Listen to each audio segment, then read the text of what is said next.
नमस्कार प्यारे बच्चों। 10+1 के स्लैश में हम आपका दूसरा अध्याय है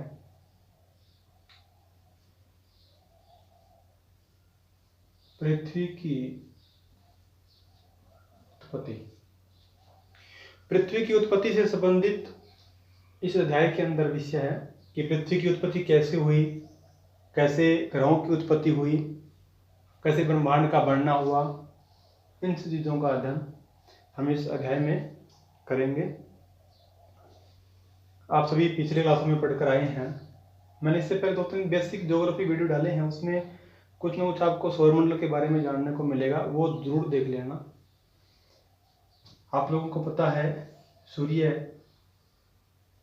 एक तारा है और सूर्य के चारों ओर 8 ग्रह चक्कर काट रहे हैं। 3, 6, 7 और 8। सूर्य और ग्रह कितने हैं? 8। अब ये सारा मिलकर क्या कहलाएगा? सौर परिवार। क्या कहलाएगा? सौर परिवार। इनके क्रम के हिसाब से क्या इनके नाम हैं, इससे पहले वाली वीडियो में बताए गए हैं, वहां पर आप जाके जरूर देखना। यूट्यूब में जाके प्लेलिस्ट में जाकर बेसिक ज्योग्राफी के जो टॉपिक है उनमें आप देख लेना। हम बात करते हैं, बात थी पृथ्वी की उत्पत्ति कैसे हुई। जैसे पृथ्वी आपका तीसरा ग्रह है, पृथ्वी की अगर उत्पत्ति होती है वैसे इनकी भी उत्पत्ति पृथ्वी के साथ ही हुई होगी।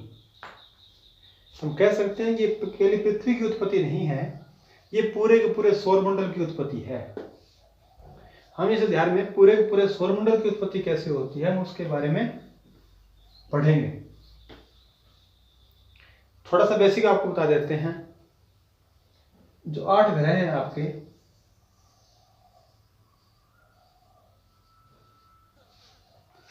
पहले जो 4 ग्रह है इन्हें भीतरी ग्रह भी कहते हैं और लास्ट के जो 4 ग्रह हैं इन्हें बाहरी ग्रह भी कहते हैं। तो पहले 4 ग्रह हैं, आंतरिक ग्रह भी इनका, आंतरिक ग्रह बाह्य ग्रह की बात होती है। ये किससे बने हुए हैं? ये चारों जो ग्रह हैं वो सिलिकेट व धातुओं से बने हुए हैं।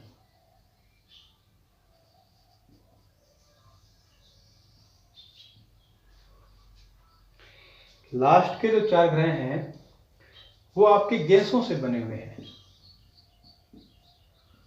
जैसे हाइड्रोजन है, हीलियम है,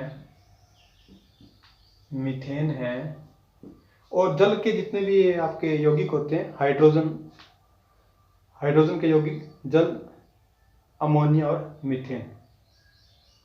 मेन चीज आप इनमें ये मान के चलो अधिक मात्रा में ही होती है।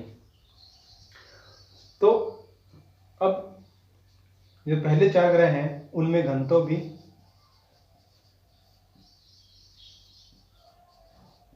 अधिक होगा, इन 4 ग्रहों में घनत्व भी कम होगा।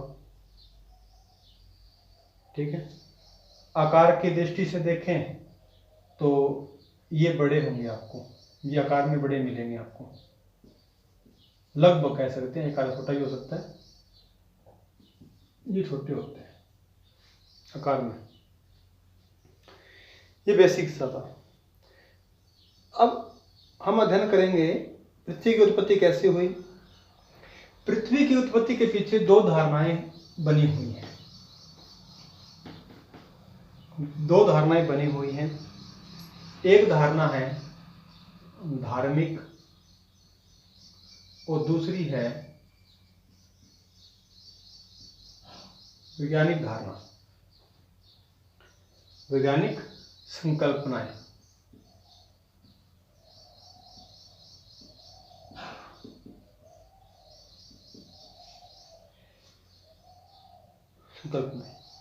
इसमें आज के समय, वर्तमान समय के अंदर धार्मिक संकल्पना को नहीं माना जाता, इसको हम क्रॉस करते हैं। आज के समय में वैज्ञानिक संकल्पना को माना जाता है। ये वैज्ञानिक संकल्पना किससे संबंधित बात हो रही है? पृथ्वी से। पृथ्वी व सौर परिवार की उत्पत्ति। पृथ्वी व सौर परिवार की उत्पत्ति कैसे होती है? उत्पत्ति कैसे होती है? अब ये वैज्ञानिक संकल्पना के अंतर्गत हम इसका अध्ययन करेंगे। इस चैप्टर के अंदर हम धार्मिक का अध्ययन नहीं करेंगे, हम वैज्ञानिक का अध्ययन करेंगे। वैज्ञानिक में अध्ययन करने में सबसे पहले जो वैज्ञानिक हुआ है, विद्वान जो हुए हैं, वो कास्ते द बफन। कास्ते द बफन ये विद्वान हुए हैं जिन्होंने वैज्ञानिक संकल्पना की शुरुआत की। वैज्ञानिक संकल्पना की जो शुरुआत की थी वो कास्ते द बफन ने की थी। ये जो थे वो फ्रांस के थे। ये जो संकल्पना उन्होंने दी, वैज्ञानिक संकल्पना, करीब करीब 1749 ईस्वी में दी। कैसी संकल्पना कि पृथ्वी व सौर परिवार की उत्पत्ति कैसे होती है, इसके ऊपर अगर शुरुआत किसी ने की है तो वैज्ञानिक संकल्पनाओं के अंदर कास्ते द बफन ने की है 1749 ईस्वी के अंदर, जो कि फ्रांस के दार्शनिक थे, फ्रांस के विद्वान। अब इन्होंने वैज्ञानिक संकल्पनाएं भी आगे दो पार्ट में बंट जाती है, उसका देख इतना नोट कर लेना।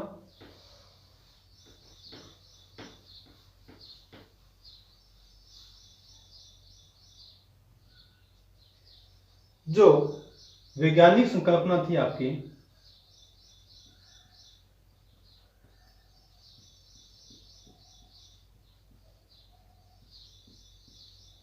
उसके आगे दो पार्ट कर दिए गए। अद्वैतवाद और दूसरा था द्वैतवाद। ये दोनों संकल्पनाएं हैं, ठीक है। अब हम चर्चा करेंगे ये अद्वैतवाद क्या होता है, अद्वैतवाद और द्वैतवाद में क्या फर्क है। अद्वैतवाद का मतलब है जो ब्रह्मांड या ग्रहों की या पृथ्वी की जो उत्पत्ति हुई है, पृथ्वी या ग्रहों की उत्पत्ति एक ही